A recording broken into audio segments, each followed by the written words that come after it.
हाँ जी फ्रेंड्स, आज हम अपनी क्लास में डिस्कस कर रहे हैं इंडियन इकोनॉमिक सर्विसेज 2019 का पेपर नंबर 1। एंड हमारी जो क्वेश्चन सीरीज चल रही है guys, that is guys question number जो हमें अभी यहाँ पे डिस्कस करना है, that is guys question number 6 का बी पार्ट। ठीक है गाइस, इसका हमने ए पार्ट डिस्कस कर लिया था। सो अभी गाइस हम लोग यहाँ पे क्वेश्चन नंबर 6 का बी पार्ट डिस्कस कर रहे हैं। ठीक है, okay guys. Guys it's a numerical question, it's a pure numerical question. तो गाइस न्यूमेरिकल क्वेश्चन में, न्यूमेरिकल्स में गाइस एक बेनिफिट ही मिलने के चांसेस रहते हैं कि सबसे ज्यादा स्कोरिंग रहता है। ठीक है, क्योंकि एग्जामिनर या जो आपका पेपर चेक कर रहा है वो आपके मार्क्स कहाँ काटेंगे। ठीक है, तो जस्ट ट्राई के जो आपके न्यूमेरिकल्स हो ना, वो 100/100 सही हो, उसमें कहीं हल्का सा माइनर सा मिस्टेक ना हो। एंड इफ पॉसिबल कि अगर आप उसके बारे में कुछ लिख पाए हैं, ठीक है, कुछ लिख ले, ठीक है, कुछ भी एक्सप्लेन कर पाए, तो गाइस वो आपके लिए काफी बेनिफिट कर जाएंगे चीजें। ठीक है, सो बेसिकली गाइस क्वेश्चन हम लोग सॉल्व करना स्टार्ट करते हैं। तो गाइस जरा ध्यान से रीड करिएगा क्वेश्चन। दैट इज, कहते हैं ना, competitive market the demand function is given as QD is equal to this 24 minus का P, while the marginal cost of production is MC is equals to 2 plus का Q. There is a negative externality given rise to the total externality cost, that is this. Compare the private and social optimum quantity and prices. Basically वो कहते हैं जी solve करो, compare तो automatic हो जाएगा। ठीक है बेटा, तो सॉल्व ही करना है आपको यहाँ पर इसको। तो जरा ध्यान से देखिएगा गाइस यहाँ पर इसको। क्वेश्चन नंबर बेसिकली 2019 पेपर हमारा ये क्वेश्चन नंबर 6 का बी पार्ट। ठीक है, that is negative externality. Question में उन्होंने ये टर्म यूज किया है। देखो बेटा, वैसे तो ये लॉजिकल बात होती है कि न्यूमेरिकल में you have to explain numerical in a better way, in a good way. ठीक है, कि एग्जामिनर को लगे कि हाँ भाई कुछ लिखा हुआ है। ठीक है, एंड जस्ट ट्राई करो, अगर टाइम हो, ठीक है, अगर पॉसिबिलिटी हो आपके पास, तो जो न्यूमेरिकल क्वेश्चंस होते हैं ना, उनमें जो टर्म्स यूज करते हैं उनकी थ्योरी अगर आप थोड़ी सी लिख दो अच्छी करके। ठीक है, मैं ये नहीं कहता हूँ कहानी लिखो, जस्ट टू द पॉइंट बात लिखो। जैसे मैं आपको एग्जांपल देता हूँ, नेगेटिव एक्सटर्नलिटी, इसके बारे में अगर आप एक या दो बात भी लिख दोगे ना, या एक दो वर्ड भी लिख दोगे, तो भी गाइस एग्जामिनर के लिए काफी बेनिफिट हो जाएगा। ठीक है, जैसे नेगेटिव एक्सटर्नलिटी हमेशा मतलब क्या होती है, नेगेटिव एक्सटर्नलिटी हमेशा ओवर प्रोड्यूस होती है, ऑलवेज, हमेशा ओवर प्रोड्यूस होती है हमेशा। ठीक है, एग्जाम्पल लिख दो तो पॉल्यूशन। ठीक है, यहाँ पे क्या होता है, जो जो सोशल कॉस्ट होता है और जो मार्जिनल प्राइवेट कॉस्ट होता है, मतलब ये मार्जिनल सोशल कॉस्ट और मार्जिनल प्राइवेट कॉस्ट, आप खुद सोचो, जो चीज खराब होती है सोशली वो बहुत ज्यादा महंगी पड़ती है, प्राइवेटली क्या है तो थोड़ी सस्ती पड़ती है।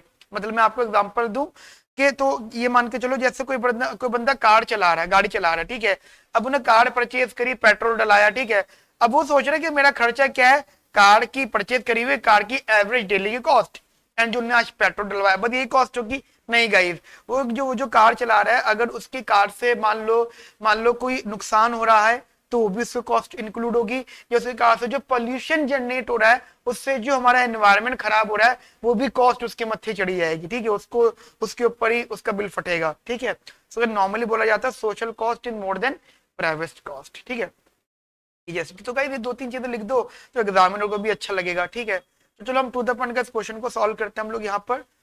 तो बेसिकली क्वेश्चन में अगर आप ध्यान दें तो हमारे पास इन्होंने क्वांटिटी डिमांड दे रखी है, इट्स 24 माइनस का P, marginal cost that is marginal private cost, मैंने आप लिख भी देता हूँ, इट इज 2 प्लस का Q। ठीक है, और इन्होंने यहाँ पे टोटल एक्सटर्नलिटी कॉस्ट दे रखी है, दैट इज माइनस का 2Q प्लस का Q²/2। ठीक है, it's a total externality cost. ठीक है, when we talk about the marginal private cost, so it is here, and when we talk about marginal social cost, it is basically marginal private cost plus का marginal external cost। ठीक है, I repeat, marginal private cost plus marginal external cost. So this is marginal private cost. And what is marginal external cost? What is this guys? अब जरा यहाँ पे निकालना जरा MEC, इसको दूसरे कलर से निकाल कर देता हूँ. MEC that is माइनस का 2 प्लस का 2q by 2 that is q. ठीक है, तो इट्स माइनस का q प्लस का 2, तो ये हो गया माइनस का q माइनस का 2 प्लस का q. सॉल्व किया आपने तो इट्स 2 प्लस का q माइनस का 2 प्लस का q, तो यहाँ से cancel out, it's basically 2q. ठीक है, तो मार्जिनल सोशल कॉस्ट आ गई आपकी 2q. Got it guys? यहाँ तक मेरी बात आपको समझ में आ गई? Now for private optimum,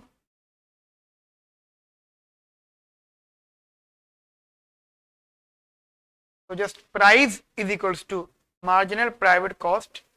So what is price here? Price is 24 minus का q, and what is marginal cost is 2 plus का q. तो ये यहाँ पे आ जाएगा 22 हो गया, वो आ जाएगा 2q हो गया, कैंसिल आउट हो गया, q की वैल्यू आ गई 11. And also what is the price here? Price is 24 minus का q, दैट इज 24 माइनस का 11, it is 13. Got it guys? Similarly guys, अगर आप यहाँ पे मार्जिनल या मार्जिनल सोशल ऑप्टिमम निकालते हो, सॉरी मार्जिनल ऑप्टिमम निकालते हो, सोशल ऑप्टिमम, ठीक है, सोशल ऑप्टिमम, ठीक है, तो P is equals to marginal social cost.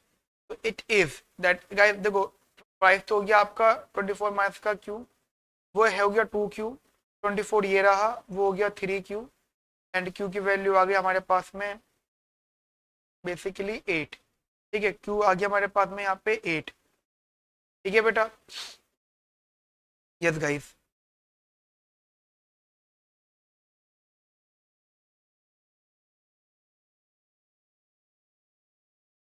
guys remember this is total external cost. ठीक है, it's total external cost. It is not that cost जो जो एक्सटर्नली के बाद में कंबाइंड कॉस्ट होगी हुई है. ठीक है, ये वो कॉस्ट बिल्कुल भी नहीं है. Just read it carefully. Question में इन्होंने ये बोला है यहाँ पर, there is a negative externality given rise to the total externality cost. मतलब नेगेटिव एक्सटर्नलिटी जो है हमारी टोटल एक्सटर्नलिटी कॉस्ट को इतना राइज कर रहा है. ठीक है, तो this is the total external cost. After that guys, जब हम इसका मार्जिन एक्सटर्नल कॉस्ट निकालेंगे तो उसको ऐड कर देंगे. ठीक है, इट्स एक्सटर्नल कॉस्ट. ठीक है, ये चीज आप अपने माइंड में बेसिकली बेटा रखिएगा. तो उस हिसाब से अगर आप देखें तो प्राइस इज इक्वल्स टू आ गया 24 माइनस का क्यू, बेसिकली 8 हो गया, तो इट इज 16. अच्छा, इसका एक वे और हो सकता है, मैं आपको बता देता हूँ. यहाँ पे क्वेश्चन में थोड़ा सा एरर हुआ है. देखो मैं आपको चीज बताता हूँ. यहाँ पे होता क्या है कि जो एक्सटर्नलिटी कॉस्ट देते हैं, ये यहाँ पे ना एक्सटर्नलिटी नहीं लिखना चाहिए था इनको लिखना चाहिए था टोटल कॉस्ट. ठीक है बेटा? क्योंकि देखो उन्होंने ये लिखा है कि नेगेटिव एक्सटर्नलिटी की वजह से जो जो कॉस्ट है, वो जो बताना चाहते हैं वो कॉस्ट इतनी बढ़ रही है, टोटल कॉस्ट. ठीक है, लेकिन उन्होंने जो लिखा है उसमें बोला है कि एक्सटर्नल कॉस्ट इतनी बढ़ रही है. तो आफ्टर दैट ऑब्वियसली बात है, एक्सटर्नल कॉस्ट पहले 0 थी, राइज होने से पहले 0 थी. ठीक है, तो उससे मार्जिनल कॉस्ट नहीं निकल के आ गया था. एंड अब एक्सटर्नल कॉस्ट आने की वजह से, मतलब एक्सटर्नलिटी की वजह से एक्सटर्नल कॉस्ट ये हो गई. ठीक है, तो गाइस ये चीज आप अपने माइंड में रखिएगा, बहुत ज्यादा इंपॉर्टेंट बात है ये वाली गाइस. ठीक है, तो अगर आप कंपेयर भी करो, कंपेरिजन, ठीक है बेटा, कंपेरिजन भी अगर आप यहाँ पे गाइस करते हैं तो basically private quantity and marginal social quantity. तो अगर आपने ध्यान दिया हो, social quantity is very less than private quantity. मैंने कहा ना कि हमेशा जो नेगेटिव कमोडिटी होती है, पॉल्यूशन जैसी चीज है, वो हमेशा ओवर प्रोड्यूस होती है. अच्छा, रही बात प्राइसेस की, हाँ जी, रही बात प्राइसेस की, तो prices are basically more in social market. You know, prices जो है यहाँ पे थोड़े ज्यादा होंगे, तभी तो गाइस वो मैचिंग हो पाएगी. ठीक है बेटा? तो इस चीज का गाइस थोड़ा बहुत आप बिल्कुल ध्यान रखिएगा. ठीक है, तो ये कि हमने क्वेश्चन यहाँ पे सॉल्व किया. फिर गाइस आपको 8 मार्क्स से, तो गाइज आपको कम से कम 5 से 6 नंबर तो मिलने चाहिए। One more thing guys, one more thing, basically try to draw a diagram, draw a diagram of negative externality equilibrium. ठीक है, ठीक है, नेगेटिव एक्सटर्नलिटी इक्विलिब्रियम के बाद का जो डायग्राम बनता है उसे क्या आप ड्रॉ करेगा तो गाइस ये स्टेटमेंट थोड़ी सी और आपकी अच्छी हो जाएगी। ठीक है, नॉर्मल गाइस हमारी जो नॉर्मल क्लासेस है गाइस वहां पे ये पूरा फुल फ्लैज विद डायग्राम आपको आंसर मिलेगा। ठीक है, विद डायग्राम। ठीक है, यहाँ मैं आप लोगों के ऊपर छोड़ रहा हूँ, आप इसका डायग्राम बनाइएगा, इजी डायग्राम। ठीक है, ओके फ्रेंड्स।